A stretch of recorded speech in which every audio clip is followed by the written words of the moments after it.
सबसे पहले भगवान भोलेनाथ के चरणों में प्रणाम करती हूँ, मेरा प्रणाम स्वीकार हो। आदिशक्ति माँ भवानी गौरा के चरणों में प्रणाम करती हूँ, मेरा प्रणाम स्वीकार हो। सभी देवी देवताओं के चरणों में प्रणाम करती हूँ, मेरा प्रणाम स्वीकार हो।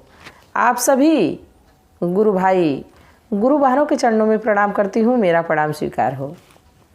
गुरु भाई गुरु बहनों, भगवान को कोई नहीं जानता, भगवान कब किस पे प्रसन्न हो जाए और कब छप्पड़ फाड़ उसको दे दें।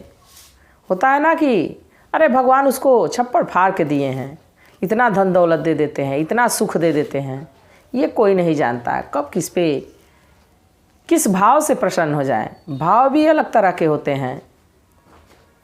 कभी हम भगवान को जानते भी नहीं हैं और भगवान हमारे पे इतना प्रसन्न हो जाते हैं कि हमको ना चाहते हुए भगवान का धन्यवाद करना पड़ जाता है। तो इसलिए महादेव तो हमारे ऐसे देव हैं कि उनका देवों के देव महादेव, उनका क्या कहना, वो तो सारे देवताओं के देवता हैं। तो इसलिए महादेव की कहानी है, कहानी को पूरा सुना करिए और कहानी अच्छी लगे तो लाइक करिए, शेयर करिए। चैनल पे नए हैं तो सब्सक्राइब करिए। कमेंट में महादेव का नाम ज़रूर लिखिए। महादेव का नाम लिखने से, बोलने से सारे कष्ट, सारी समस्या दूर हो जाती है। तो महादेव का नाम ज़रूर लिखिए।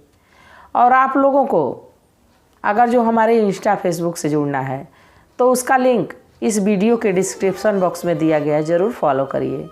और मैं रविवार के दिन लाइव आने वाली हूँ आप लोगों से बातचीत करने के लिए। समय 11 बजे है, रविवार 11 बजे ज़रूर जुड़िएगा। और मैं भी महादेव से आप लोगों की प्रार्थना, उनके चरणों में अर्जी लगाऊंगी कि हे शिव गुरु, जो भी आपकी कहानी को देखते हैं, जो भी आपकी चर्चा भजन को सुनते हैं, उन पे अपनी दया दृष्टि बनाए रखिएगा। तो रविवार को लाइव ज़रूर आप लोग आइएगा। और आज जो मैं कहानी सुना रही हूँ वो ऐसे कंजूस व्यक्ति की है कि उसको खुद पता नहीं चलता है कि भगवान हमारी कैसे मदद कर दिए। एक पति पत्नी रहते हैं, पत्नी महादेव की शिष्या रहती है, बाकी पति इतना कंजूस कि जैसे होता है ना कि खाना थाली में दे दिए, घी भी दे दिए तो घी वो निकाल के नहीं खाते थे। घी बाटल में भराई है और थाली को बाटल के चारों तरफ घुमाए और एक बार बाटल नाक के पास लगाए, सुगंध लिए, घी का काम हो गया, घी बंद करके और रख दिए। वो ऐसे कंजूस थे।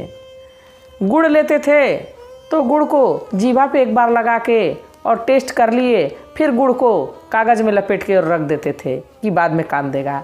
ऐसे किस्म के कंजूस थे और कैसे उन पे महादेव प्रसन्न हो जाते हैं। तो उनकी पत्नी उनकी कंजूसी से बिल्कुल परेशान थी।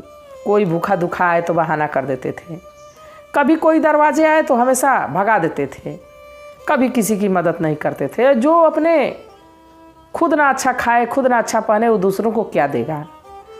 तो उनका ये सब शौक़ नहीं था, बहुत कंजूस थे। बाकी पत्नी उतना ही बेचारी बहुत अच्छी थी, बहुत दान पुण्य करने में विश्वास रखती थी। वो अपने पति के चोरी चोरी ही दान पुण्य कर देती थी।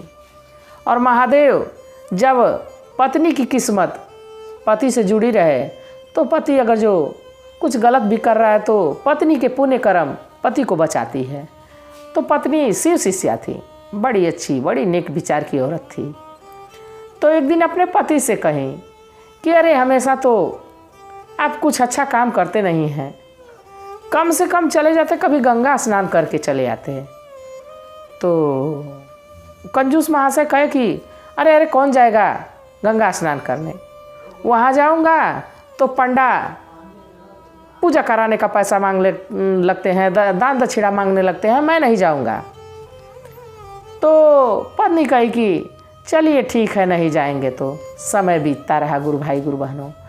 अब एक दिन उनके मन में क्या आया, ऐसे ही खाली समय चल रहा था, बिल्कुल उनको कोई काम काज नहीं था।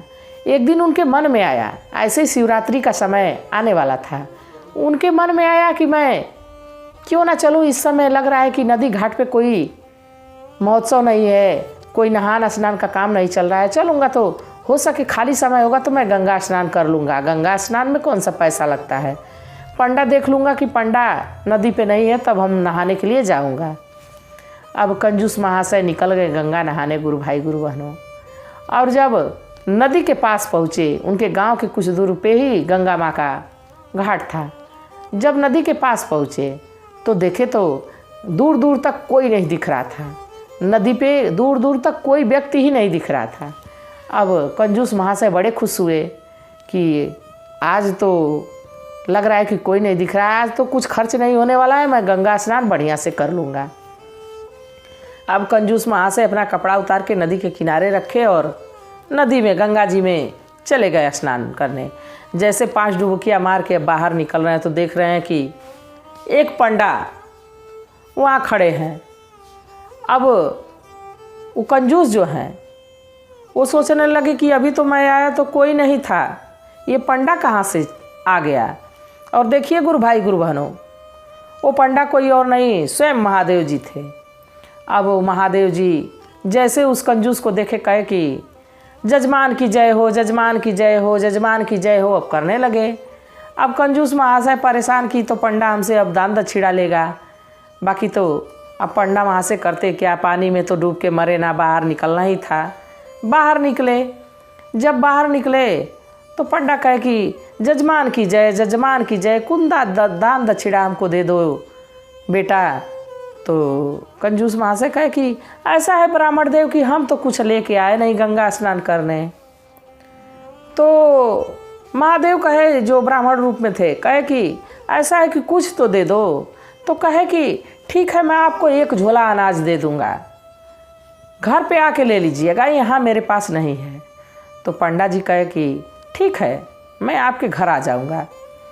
और ब्राह्मण देव बड़े खुश, अपना कपड़ा उपड़ा पहने, कहे कि अब तो पंडा को मैं झांसा दे दिया हूँ।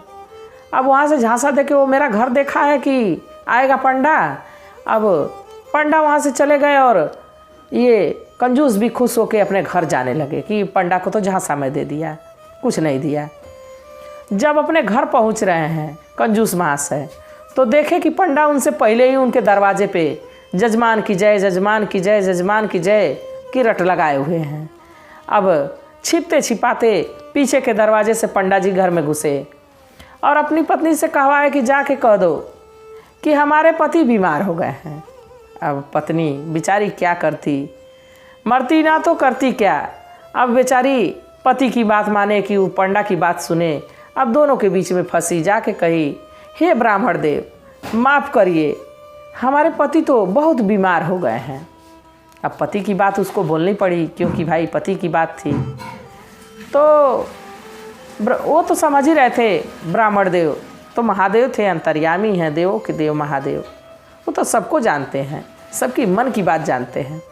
तो मुस्कुराने लगे, कहे कि ठीक है बिटिया, तब हमारे रहने खाने की यहीं व्यवस्था कर दो, दरवाजे पे एक खाट डाल दो और हमको कुछ भोजन पानी करा दो, मैं यहीं रहूँगा, क्योंकि हमारे जजमान की तबीयत खराब हो गई है, उसकी देख रेख की जिम्मेदारी हमारे पे आ गई। हम जब तक जजमान ठीक नहीं हो जाएंगे हम यहाँ से जाएंगे नहीं। गुरु भाई गुरु बहनों, महादेव भी बड़े हठी हैं, वो जब हट कर लें तो किसी की नहीं सुनते, किसी देवता की नहीं सुनते, तो हम जैसे मनुष्यों की क्या औकात है। अब महादेव चारपाई डलवा दिए, वहीं पे उनका जलपान शुरू हो गया, खाए पिए वहीं चारपाई पे बैठे रहे। अब पत्नी बेचारी जाके उस कंजूस से कही कि अब क्या होगा, ब्राह्मण देव तो दरवाजे पर बैठे, उनका अनाज दे देते तो वो अपना लेके चले जाते। अब कंजूस परेशान, कहा नहीं नहीं, जाके कह दो कि वो हमारे पति मर गए। अब देखिए 1 झोला अनाज दे देता तो कम से कम ये बात तो नहीं बोलनी पड़ती। तो कह रहा है कि जाके कह दो कि हमारे पति मर गए। अब बेचारी उसका भी दिमाग नहीं काम किया, वो भी सीधी सादी महिला गई और पंडा जी से कही कि हे ब्राह्मण देव माफ़ कर दीजिए, अब तो हमारे पति रहे नहीं, दान दक्षिणा कहाँ से देंगे। अब महादेव मुस्कुराने लगे, कहे ऐसा हो गया, चलो अब कहाँ मैं जाऊँगा, अब तो उसका क्रियाक्रम करके ही जाऊँगा ना। अब पूरी तरह फंसे दोनों। अब कंजूस अपनी पत्नी को भी फंसा दिया अपने झूठ में। अब महादेव बांस काट के मंगवाए, तुरंत टिकठी बनने लगी, लोग दरवाजे पे भीड़ जुटने लगी कि अरे वो तो मर गया, वो तो मर गया, कंजूस जो है मर गया। अब सारे लोग भीड़ जुट गई, उसको नला धुला के उस टिकठी पे ले के लटा दिया गया कि अब इसको घाट लेके जाया जाए, शमशान घाट पे। तो पत्नी को अब रह नहीं गया। पत्नी कही कि अरे पंडा जी माफ़ कर दीजिए, हमारे पति मरे नहीं हैं। तो सारे लोग, गांव गिराव के जो आस पड़ोस के लोग थे, सभी लोग यही सोचने लगे कि लग रहा है कि इसका माथा फेल हो गया है, पति बेचारी का मर गया, अब ये रो रो के पागल हो गई है। तभी तो कह रही है कि नहीं नहीं पंडा जी, हमारे पति मरे नहीं हैं, लग रहा है कि इसका मेंटली डिस्टर्ब हो गया, अब ये पागल हो गई बेचारी। सारे लोग हाय हाय करने लगे। अब पंडा जी कहे नहीं नहीं लेके चलो, इसको जल्दी शमशान घाट ले चलो, नहीं तो बेचारी रो रो के मर जाएगी। अब सारे लोग उसको जिंदा ही टिकठी पे रख के और लेके पहुंच गए शमशान पे, और नाटक करके कंजूस सोया ही रह गया। अब जब शमशान घाट पे उसकी चिते पे जब शरीर को रख दिया गया, उसकी बॉडी को जब चिता पे रख दिया गया, तो पंडा जी कहते हैं कि रुकिए, हम इसके कान में कुछ कहना चाहते हैं। तो जाके पंडा जी और उसके कान में कहते हैं कि अरे पंडा जी गए, कम से कम उठ जाओ और उठ के सबको बता दो कि मैं जी रहा हूँ। तो उसको लगा कि सही में ही लग रहा है पंडा जी चले गए, अब हमको उठ जाना चाहिए। एक आँख खोल के देखता है तो देखता है कि सामने पंडा जी नज़र आ रहा है, फिर आँख बंद कर लेता है। पंडा जी कहे कि भाई ये तो लग रहा है कि हमको दान दक्षिणा देने की वजह से ये चिता पे जल ही जाएगा। तो ब्राह्मण देव तुरंत अपने रूप में आए, महादेव के रूप में, और कहे पुत्र अब चिता से उठ जाओ, तुमको क्या चाहिए मांगो हमसे। अब सारे लोग तो महादेव को देख के तृप्त हो गए, बाकी वो अभी अभी आँख नहीं खोल रहा है। कह रहा नहीं नहीं, मैं नहीं आँख खोलूँगा, तुम हमसे दान दक्षिणा लेके ही जाओगे, मेरे पास है क्या कि मैं दूंगा। तो महादेव कहे अरे भाग्यवान, अरे तुम उठो तो सही, हमको तुमसे कुछ नहीं चाहिए, तुम हमसे मांग लो क्या चाहिए।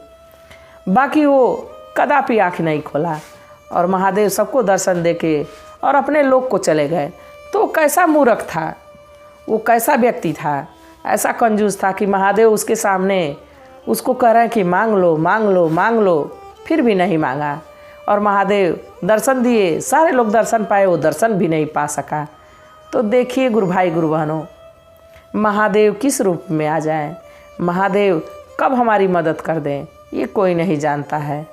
तो कम से कम बात को समझनी चाहिए कि हो सके किसी बूढ़े के रूप में ही भगवान हमको आ जाएं, मिल जाएं, किसी बुढ़िया के रूप में ही मिल जाएं, किसी बालक के रूप में ही मिल जाएं।